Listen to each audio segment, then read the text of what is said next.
আগের পর্বে আপনারা সুভাষ চন্দ্র বোস সম্পর্কে যা শুনলেন তা খুবই স্পষ্ট এবং বিমানে চড়ার আগে পর্যন্ত নেতাজি সুভাষচন্দ্র বসুর সঙ্গীরা তার সঙ্গেই ছিল। এরপর আপনি যা যা শুনবেন তা আমার গবেষণা সাপেক্ষ। এর পরের সমস্ত তথ্য আমি বিভিন্ন বই ঘেটে এবং ইন্টারনেট থেকে জোগাড় করেছি। বিমান দুর্ঘটনার পর এক জাপানি গোয়েন্দা ভিয়েতনামে আজাদ হিন্দ বাহিনীর দুজন যোদ্ধার সঙ্গে দেখা করেন। সেই দুজন যোদ্ধা ছিল কর্নেল প্রীতম সিং এবং দেবনাথ। জাপানি গোয়েন্দা বাহিনীর দুজনকে বলেন, সুভাষ বসুর প্লেন যে দুর্ঘটনা হয়েছে এবং সুভাষ চন্দ্র বসু যে মারা গিয়েছে এই কথাটি সত্য নয়। জাপানি গোয়েন্দার কথা শুনে কর্নেল প্রীতম সিং এবং দেবনাথ চমকে যান। এখান থেকে শুরু হয় নেতাজি সুভাষচন্দ্র বসুর মৃত্যু রহস্য। সব থেকে দুঃখের বিষয় এই যে নেতাজি সুভাষচন্দ্র বসু বেঁচে আছেন না মারা গিয়েছে এই সত্যতা যাচাই শুধুমাত্র বাংলা তথা ভারতবর্ষেই হচ্ছিল না, হচ্ছিল ইংল্যান্ডেও। আমেরিকার শিকাগোতে ট্রিবিউন নিউজপেপারের সাংবাদিক অ্যালফ্রেড ভেজ পণ্ডিত জওহরলাল নেহরুকে তার প্রেস কনফারেন্সের মাঝখানে থামিয়ে বলেন যে তিনি নেতাজিকে ভিয়েতনামে নিজের চোখে দেখেছেন। দিল্লির ইন্টেলিজেন্স ব্যুরো এই বিষয়টি সত্যতা নিয়ে যাচাই শুরু করে। কর্নেল হাবিবুর রহমানের কথা অনুসারে নেতাজি সুভাষচন্দ্র বসু টোকিও যেতেন এবং সেখান থেকে ফিরে এসে নেতাজি ইংরেজদের কাছে আত্মসমর্পণ করতেন। কিন্তু রহমানের এই কথার কোনো সত্যতা ছিল না। রহমান সেখানেও কিছু কথা তোতা পাখির মতো বলছিলেন, কারণ ইংরেজদের কাছে আত্মসমর্পণ করতে হলে নেতাজি টোকিওতে কেন যাবেন?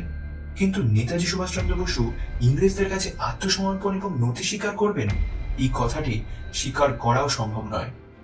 ইন্টেলিজেন্স ব্যুরো টোকিওতে গিয়ে সমস্ত তথ্য যাচাই করার চেষ্টা করেন, কিন্তু তারা কিছুই প্রমাণ করতে পারেন না।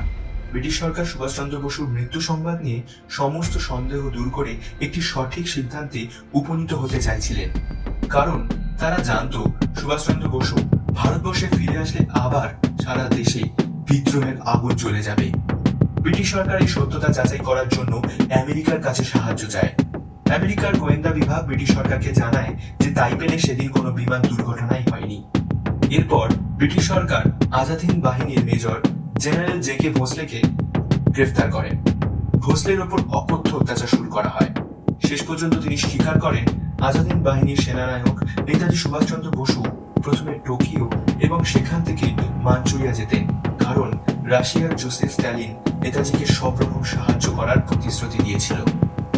নেতাজি রাশিয়াতে আছে এই খবর বিভিন্ন তথ্য এবং ব্রিটিশ গোয়েন্দা সংস্থা M16 বারবার পাচ্ছিল, কিন্তু তারা সুভাষচন্দ্র বসুর নাগাল পাচ্ছিল না। 1955 সালে শাহনওয়াজ কমিশন এবং 1970 সালে গোসলা কমিশন নেতাজি সুভাষচন্দ্র বসুর প্লেন দুর্ঘটনাকে সত্য বলে স্বীকার করেন, কিন্তু বারবার এই দুই কমিশনের বিরুদ্ধে আঙুল উঠতে শুরু করে। এজন্য 1999 সালে মুখার্জি কমিশন গঠন করা হয়। মুখার্জি কমিশন তার রিপোর্টে বলে সুভাষচন্দ্র বসু দুর্ঘটনায় মারা যাননি এবং সমস্ত তথ্য লুকানো হচ্ছে। রিপোর্টে মুখার্জি কমিশন বলে 1945 সালে তাইপেনের এয়ারপোর্টে কোনো বিমান দুর্ঘটনা ঘটেনি। কয়েক বছর পরে একটি আশ্চর্য ঘটনা ঘটে। নেপাল থেকে ভগবানজি নামক এক সাধু উত্তরপ্রদেশের লখনউয়ে বসবাস শুরু করেন। সুরেন্দ্রনাথ সিং চৌধুরী ছাড়া এই সাধুকে আর কেউ চিনত না। একদিন এই সাধু একটি চশমার দোকানে নতুন চশমা তৈরি করতে যান। দোকানে উপস্থিত একটা লোক তাকে চিনতে পারে এবং আনন্দে চিৎকার করে ওঠে নেতাজি বলে। সাধু ভগবানজি এবং সুরেন্দ্রনাথ চৌধুরী দোকান থেকে তৎক্ষণাৎ বেরিয়ে পড়েন। এরপর থেকে সেই সাধু গুমনামি বাবা হিসাবে পরিচিত হয়। 1966 সালে পবিত্র রায়ের সঙ্গে গুমনামি বাবার সাক্ষাৎ হয়। পবিত্র রায় বলেন, তিনি যখন গুমনামি বাবার সঙ্গে সাক্ষাৎ করেন তখন তিনি দাড়ি বাড়িয়ে রেখেছিলেন, কিন্তু মুখমণ্ডল দেখে এবং কথা বলার ভঙ্গিতে মনে হচ্ছিল তিনি নেতাজি সুভাষচন্দ্র বসু। গুমনামি বাবাই যে নেতাজি সুভাষচন্দ্র বসু তা আর একজন প্রমাণ করেছিলেন। তিনি হলেন হ্যান্ডরাইটিং এক্সপার্ট বি লাল। বি লাল গুমনামি বাবা এবং সুভাষচন্দ্র বসুর ইংরেজি এবং বাংলা হাতের লেখা 4065টি ফটোকপি নিখুঁতভাবে পরীক্ষা করে বলেন গুমনামি বাবা এবং নেতাজি সুভাষচন্দ্র বসু দুজন একই মানুষ। 17 সেপ্টেম্বর 1985 সালে ফায়দাবাদে গুমনামি বাবা মারা যান এবং তার মৃত্যুর সাথে সাথে অনেক রহস্যই থেকে যায়। 1945 পর নেতাজি সুভাষচন্দ্র বসু বেঁচে ছিলেন সে সম্পর্কে আরো দুটি ঘটনা আছে। ঘটনা নম্বর 1, অর্ধেন্দু সরকার নামে এক ইঞ্জিনিয়ার রাশিয়া গিয়েছিল রাশিয়াতে তিনি এমন কিছু প্রমাণ পান যা থেকে বোঝা যায় 1948 সাল পর্যন্ত নেতাজি সুভাষচন্দ্র বসু রাশিয়াতেই ছিলেন এবং তার কয়েক মাস পরে সুভাষচন্দ্র বসু রাশিয়া থেকে ভারত চলে আসেন। এই বিষয়টি জানার সাথে সাথে অর্ধেন্দু সরকার রাশিয়াতে অবস্থিত ভারতীয় দূতাবাসে যায় এবং সেখানে তিনি সমস্ত প্রমাণ সহ কথা বলেন। কিন্তু দূতাবাসের তরফ থেকে অর্ধেন্দু সরকারকে বলা হয় তিনি রাশিয়াতে একজন ইঞ্জিনিয়ার হিসাবে এসেছেন, কোনো ভারতীয় গোয়েন্দা হিসাবে নয়। ঘটনা নম্বর 2। এবার আসি বিজয়লক্ষ্মী পণ্ডিতের কথায়। আপনারা হয়তো জানবেন বিজয়লক্ষ্মী পণ্ডিত জওহরলাল নেহরুর বোন এবং রাশিয়াতে তিনি ভারতের প্রথম দূত ছিলেন।